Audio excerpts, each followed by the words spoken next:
મેં મારી બુલી સામે મુક્કાબાજી નથી કરી. મેં તેની સામે એક બુક રિપોર્ટ દ્વારા લડાઈ કરી. મારી બુલી જેકી એક જીવતા જાગતા દુઃસ્વપ્ન જેવી હતી.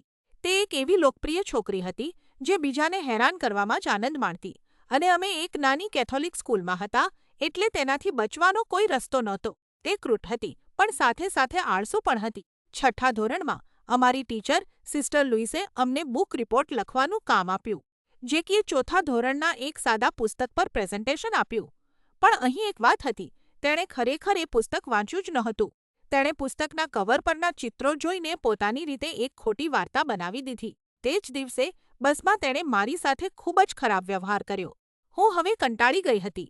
મને યાદ આવ્યું કે મેં એ પુસ્તક પહેલાં વાંચ્યું હતું, તેથી મેં મારી યાદશક્તિ તાજી કરવા માટે લાઇબ્રેરીમાંથી તે પુસ્તક ફરીથી લીધું.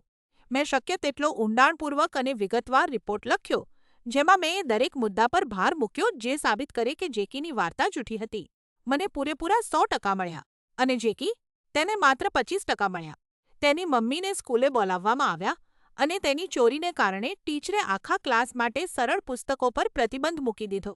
જેકી આખી બસ મુસાફરી દરમિયાન બૂમો પાડતી રહી કે કોઈએ તેની ચુગલી કરી છે, પણ તેને ક્યારેય મારા પર શંકા ન ગઈ. હું તો એ શાંત છોકરી હતી જે અઘરા પુસ્તકો વાંચતી હતી. જ્યારે સિસ્ટર લુઈસે મારા આગામી પ્રોજેક્ટને મંજૂરી આપી, ત્યારે તેમણે મને જોઈને એક રહસ્યમય સ્મિત આપ્યું. તેઓ જાણતા હતા કે મેં શું કર્યું છે અને તેમને તે ખૂબ ગમ્યું હતું.